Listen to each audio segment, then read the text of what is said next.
Bismillahirrahmanirrahim. Tentang sholat 5 waktu. Auzubillahi minasyaitonirrajim. Wa aqimus sholat wa atuz zakat. Tegakkanlah sholat dan keluarkanlah zakat. Kemudian dalam rukun Islam, Arkanul Islam, disebutkan bahwasanya ada 5 rukun Islam. Yang pertama adalah syahadat, yang kedua adalah sholat, yang ketiga adalah zakat, yang keempat adalah puasa di bulan Ramadan, yang kelima adalah pergi haji bagi yang mampu. Poin yang kedua adalah tentang sholat yang 5 waktu. Menarik untuk saya bahas. Saya tarik kepada dunia perdagangan. Kan ini menarik sekali ketika saya melakukan survei kecil-kecilan di pinggir jalan, sedikit menelusuri jalan di kaki lima kehidupan jalanan, bahwa bagi mereka sholat 5 waktu itu berat. Setelah saya melakukan sedikit survei, padahal hati mereka menginginkannya.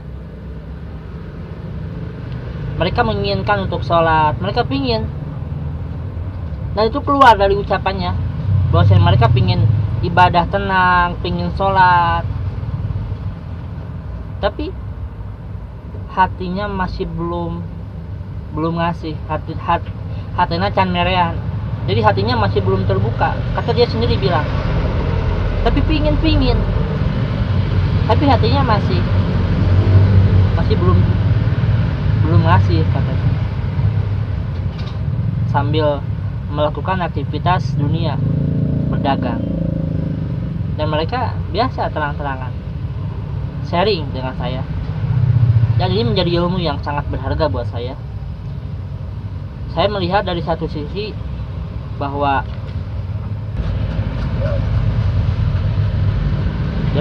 saya melihat bahwasanya hatinya terkunci, sedikit hatinya terikat, entah oleh setan ataupun oleh iblis.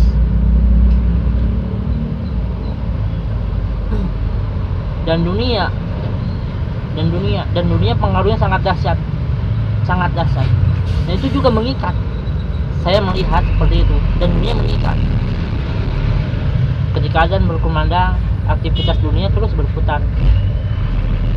Ada yang asik dengan dagangnya, padahal azan sudah berkumandang.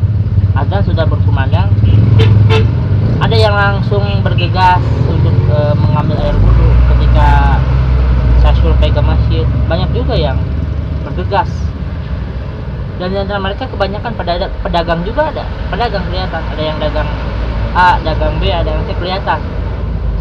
Ada yang semangat ke masjidnya, bahkan ada yang masih di jongkonya, masih stay di jongkonya, padahal azan berlalu. Di sini saya melihat bahwasanya dakwah terhadap hati nurani, dakwah terhadap jiwa ini yang sulit untuk dibangkitkan. Perlunya doa yang menusuk, perlunya kalimat-kalimat yang mungkin lebih ajak keseruannya, ajakannya lebih tajam. Atau masih butuhnya para aktivis dakwah yang benar-benar terjun di masyarakat, minimal masyarakat sekitar yang ada tukang dagang. Mungkin kita datangin mereka, kita sapa mereka, gimana kabarnya, siapa namanya, ya kita kenalan dari mana, besok datang lagi ya.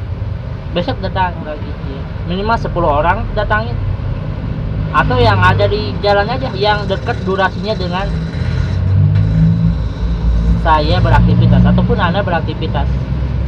Pasti ada pedagang, coba samperin aja, silaturahmi, ngobrol tentang dunia, tentang akhirat, gimana jualannya, gimana situasi corona sekarang. Jadi melakukan pendekatan, jangan dulu dakwah, karena berat, kita tidak mengenal dia. Jadi dakwah itu mungkin butuh waktu, butuh jadi butuh yang terjun ke lini-lini masyarakat.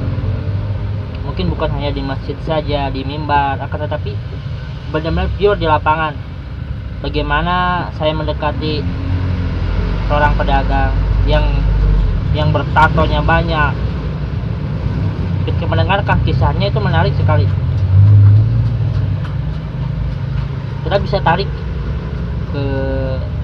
kepada ranah agama, bagaimana ibadahnya, dan mereka akan menjawab.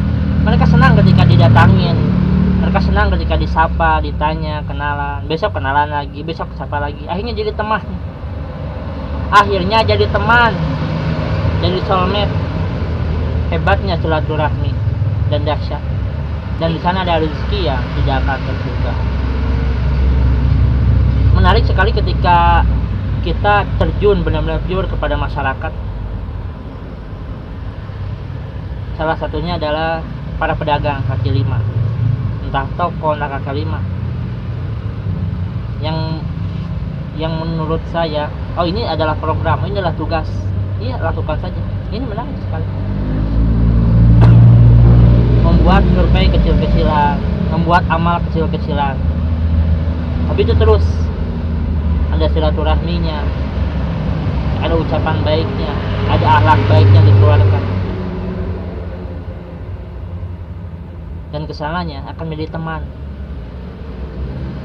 Dari mana tinggalnya, dagangnya dagang apa, berapaan, mungkin nanti saya bisa iklankan di YouTube ataupun yang lainnya. Jadi ada kebaikan yang ditawarkan, sehingga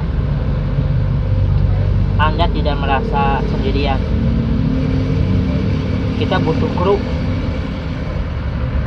butuh tim yang solid, butuh teman yang seagama. Maka bentuk dari sana, bentuk dari sini.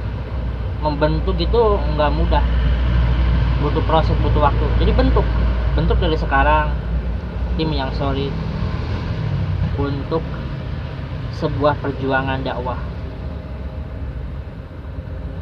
Dan dakwah itu nggak perlu di mimbar saja, bos, di lapangan, diterjun langsung. Tapi uangnya dari mana? Ya antum berkorban lah, antum usaha, antum dagang, atau antum jadi karyawan, itu kan ada uang, antum sisihkan untuk dakwah antum. Dakwah ya,